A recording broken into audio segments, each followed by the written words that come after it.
We can play with fuel sources in different situations and kind of get the energy to go where we want it to and to not cause negative feedbacks when we don't want it to.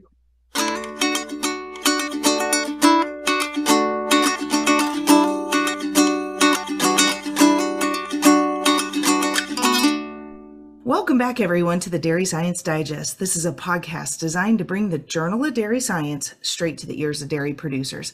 I'm Reagan Bluell from the University of Missouri Dairy Team, and today we're discussing appetite. And that's not your raging hunger after morning chores, but that's the appetite of your cow herd. And so today we've invited a ruminant nutritionist and a team author, Dr. Barry Bradford from Michigan State University, to discuss the symposium writing that he's recently published titled Fueling Appetite, Nutrient Metabolism and the Control of Feed Intake. Welcome, Barry, to Dairy Science Digest. Could you please introduce yourself to the audience? Yes, Reagan, thanks for the opportunity. Again, Barry Bradford. I'm the Clinton Meadows Chair in Dairy Management at Michigan State University in a research and extension role here. Very good. And so this paper is structured maybe a little bit differently from others that we've highlighted on the podcast. Rather than writing up just one singular project, this is a symposium review. So what does that mean? What is a symposium review? Yeah, it's maybe worth pointing out that this came about through a symposium in honor of Mike Allen. So Mike Allen was my mentor and the mentor of many of the other people that were part of this symposium, and he just recently retired. So it was a great opportunity to not only honor all the work he did over his career, but also to sort of look at the science and say, if we try to pull this all together and put it into a package that helps us understand how much progress we've made the last 30 years or so, can we clarify, I guess, what we've learned and what we haven't. So symposium review is taking a view of a piece of science, of an area of science that we might cover across 3 or 4 speakers and say, in this space within this theme, I guess, can we summarize the advances that have been made over decades?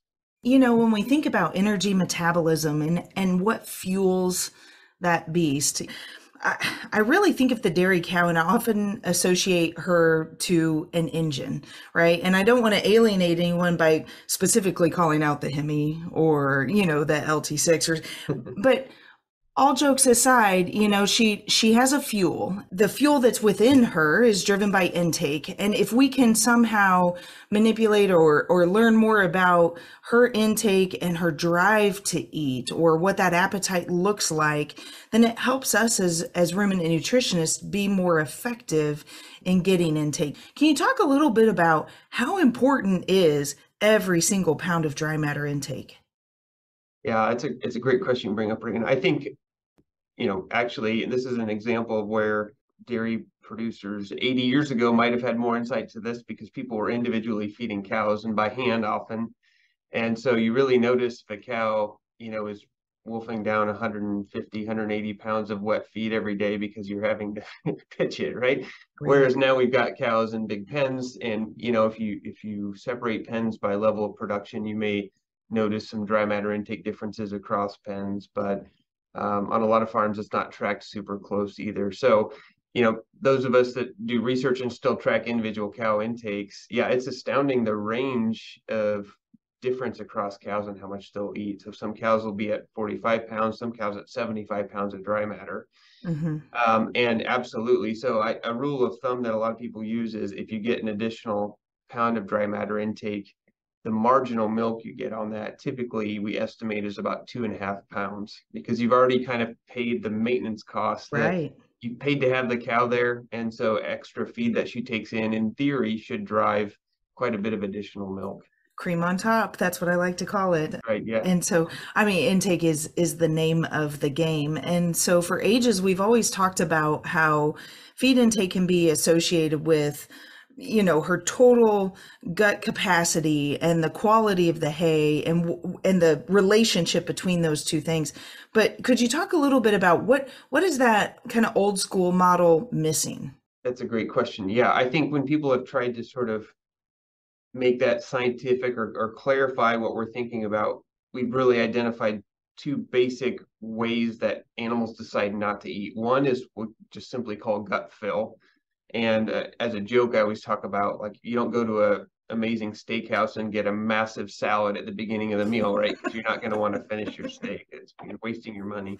Um, but it's kind of how it works. Honestly, there's just a flat out physical limitation to how much space there is in the gut. So if we feed a diet that's taking an absurd example, if you fed a diet that's 60% wheat straw, cows will not eat as much. And we think the main reason for that is stuff doesn't move out of the rumen very quickly and it feels full because it literally is full. On the other hand, we could feed, in a feedlot scenario, we could feed extremely high energy density diets with a lot of grain, a lot of concentrate. It doesn't take much space. It flows out of the rumen quickly, but those animals don't keep eating forever. So why do they stop? And Right. that's where we think there's internal chemical sensing, nutrient sensing mechanisms that say, hey, there's a heck of a lot of energy. There's a lot of nutrients here. We don't need any more right now. Like there's at some point, it's not healthy to keep consuming. So we think there's those two sort of mechanisms keeping the body in check. So how Yeah. is this idea different, Right. right? Let's dive in. Yeah. So the hepatic oxidation theory is really what, again, Mike Allen is probably best known for in his career, is developing that concept. Let's just pause and say genius. Thank you for all your contributions, Doc. Yeah, Yes, go ahead. Sorry to interrupt. absolutely. Yeah, and a great guy to work with. But he was taking work coming out of the sort of the rodent research world and sort of seeing how this might apply to understanding some things in dairy cattle that didn't really fit with that, I guess, simpler, older concept. So Mhm. on the high energy side of things, if we're feeding relatively high energy diets to dairy cattle, not feedlot diets, but getting Mhm. towards that end of the scale, he noticed in lots of experiments that if he just switched how corn was processed, going Mhm. from say dry ground corn to high moisture corn, which is pretty common in Michigan, he'd see in some cases massive changes in feed intake. We're talking Mhm. 6, 7 pounds of decreased feed intake with the high Huge. moisture corn diets in many cases. And these are diets, they're pretty high in starch, but they're not uncommon in Michigan. People tend to Mhm. feed high starch. So he's taking very relevant, field examples and testing them in experiments and seeing some massive response. And if you just say that these animals are responding to having more energy, well, at least in the lab, we wouldn't expect the dry corn and the high moisture corn to have very much difference in energy, maybe Right. On 1%, paper. Yeah, but right. not enough to say you're going to stop eating by 7 pounds less, eat Right. 7 pounds less. So that's really what drove his interest in how could we possibly explain this? Um, and that's really what led to this idea that, well, maybe it's not just calories coming in, maybe it's actually which nutrients are getting absorbed, what organs are using them, and Mhm. maybe they're triggering these physiological mechanisms in a different way. Fascinating thoughts. And so let's talk a little bit about those organs. And it looked like the paper called out specifically the liver. Let's give the liver some love. Could you Yeah, describe a little bit about the important functions of the bovine liver? you bet. I always think back. So I did my undergraduate at Iowa State, and my advisor there was Don Bites, and he taught this biochemistry class that I took. And I remember him walking into class one day and just saying, "Can you live without your liver?" And I was like, at that time I was like, I don't know, I never thought about it. Now it seems so stupid to me. It's like, no, the answer is no. No. But yeah, we don't talk about it a lot outside of the scientific world maybe, but it's absolutely the central sort of the quarterback of the metabolic system. So That's it's right. responsible for detoxifying, it's converting nutrients. If you fast even overnight, your liver's responsible for keeping your blood sugar up so you don't go into a coma and die, right? It's a pretty big deal. Yeah. So the hepatic oxidation theory, hepatic is another term to refer to the liver. So it's really about liver oxidation. So the reason that started to get the focus here is, again, it's the quarterback of the metabolic system, and it takes in some nutrients that need to be converted or stored, and it doesn't take some nutrients in because they're allowed to pass through and go to the rest of the body.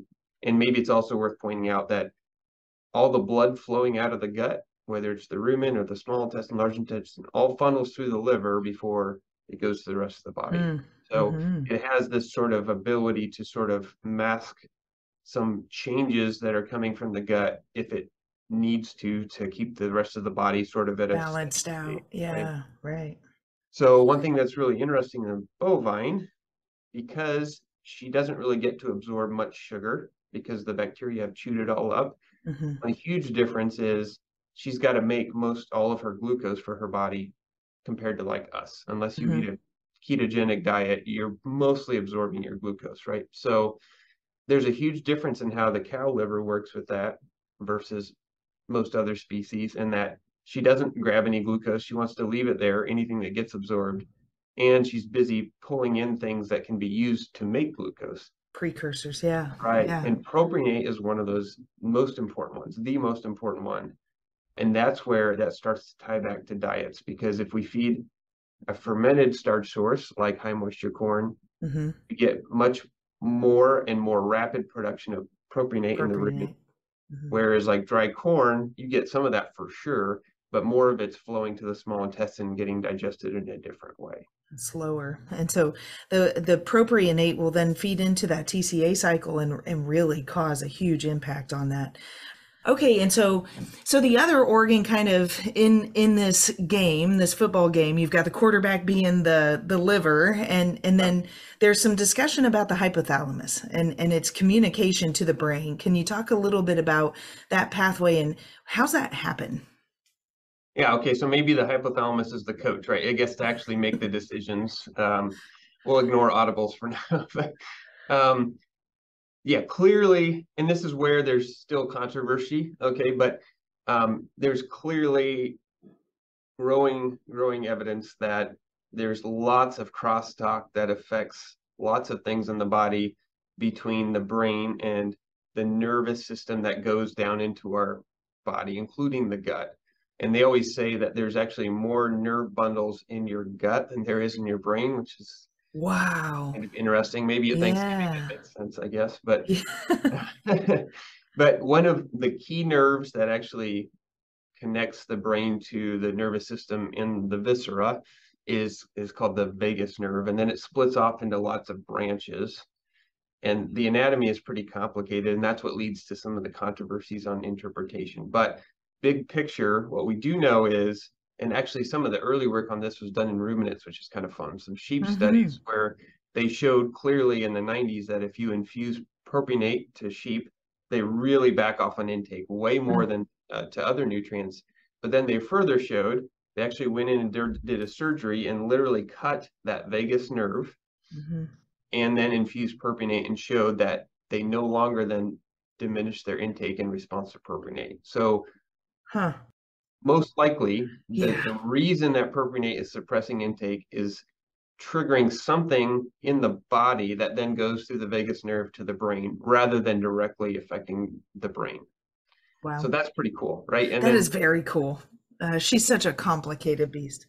since then there's been lots of studies in lots of species, lots of mouse and rat studies, and they've cut the nerve at different places, and so it becomes kind of a big messy story. But the bottom line is we know that nerve is deeply involved in some of these sensory mechanisms.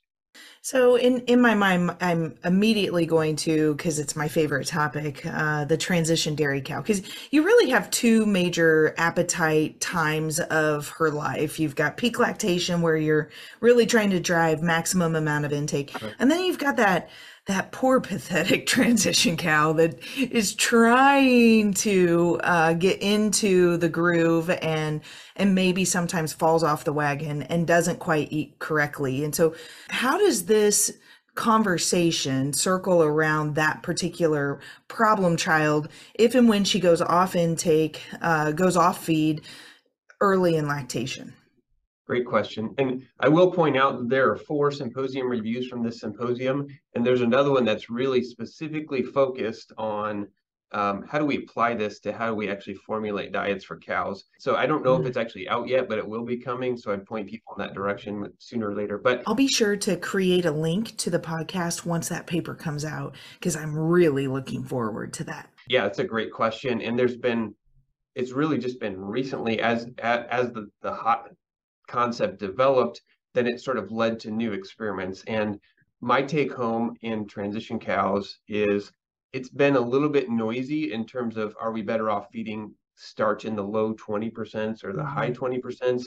It's been a little bit hit or miss. But one thing that I think has been pretty consistent is if we test like a dry ground corn versus a high moisture corn or a super fermentable, most of the time it looks to me like you don't want to feed that super fermentable Right. starch at that time.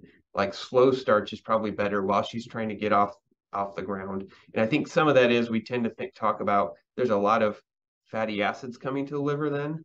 And if you bring a ton of propionate, a ton of fermentable starch driving that, you tend to just lead to lots of oxidation of fat and propionate together, and it shuts off the meals quickly, is what it looks like to Hmm. us. Yeah, and Right? she says, "I'm not hungry. I've got what I need. All Right? this propionate's floating around. Even I'm though she's good." wrong, Yeah, right? she is She so really needs to wrong. eat more. She is so wrong. So that's Uh, where the sensory mechanism may be shooting us in the foot. On the other hand, when she's then cruising and she's making 150 pounds of milk, that's mhm. the time where that high moisture corn can really fit nicely because she's like desperate for glucose to make all this Trying to make lactose it she's trying to happen. crank out, Yeah, right? right. Really fascinating. All these oses are just long chains of carbon, and carbon is energy. And she does a phenomenal job converting carbon from one source to the next source and turning it into delicious dairy products. And that's why she is so amazing. Let's see. So, you kind of segued into this already, but what's this all mean for boots on the ground dairymen? What specific questions should guys be asking their nutritionists to ensure that they are fueling the appetite of their herd? Great question. I think, first of all, there is a dichotomy here that it's probably worth acknowledging. So, on one hand, on the genetic side, we have these feed save traits now, where it's like, well, I thought you guys said we're trying to find cows that don't eat as much. What are you talking about? Now you want me to drive more. So it's actually, it sounds conflicting, but it's really not. We want to find animals that genetically don't have to eat a huge amount to make a lot of milk. But then within that genetic framework, if we have an efficient cow, if we can get her to eat more, she should make even more milk, Maximize. right? So it's Yeah. really kind of two different things, but it sounds conflicting. So it's not. So yeah, what questions should we talk about? I think, we've talked about transition cows. There's an important balance there between getting enough gut fill that we sort of, I think, diminish our risks of displaced abomasum and things like that. Mhm. Some of that's just, having your nutritionist help you keep an eye on, are you overstocking your fresh pen? Are you Mhm. managing stocking density? All those practicalities are important here. But then once you have that down, thinking about, are we getting the fuel mixes right? Should we look at more sugar, maybe like sugar sources as opposed to starch? And I think there's some interesting things that can be done there.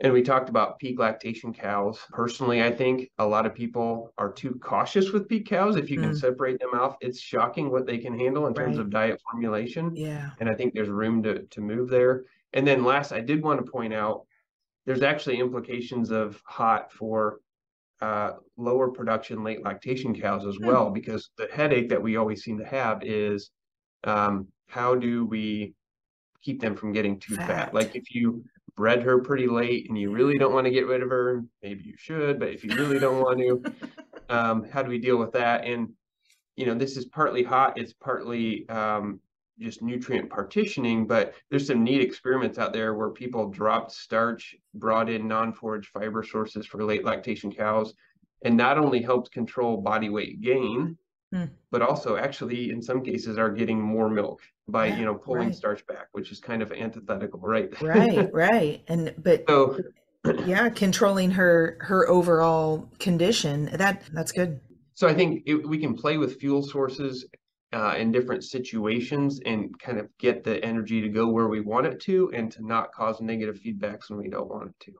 That's fantastic. So once again, we're humbled by the complex dairy cow, understanding that feed intake is controlled by all these different multiple signals that ultimately, fundamentally creates the concert of an amazing beast. Well, Dr. Bradford, this has been very informative, and I want to thank you so much for your time. And listeners, I applaud you for taking time out of your day today to learn a little bit about energy metabolism and how to appropriately fuel this machine we call a dairy cow. I've really enjoyed our conversation. This has been the January edition of the Dairy Science Digest, a monthly podcast project designed to bring the Journal of Dairy Science straight to your ears. We highlight peer-reviewed research articles that are actively in press. This is sound science to base your management decisions around and provided by your University of Missouri Dairy team. So please be sure to like, subscribe, and share to get future editions straight to your cell phone. This is Reagan Bluel with the Dairy Science Digest, and I hope you have a great day.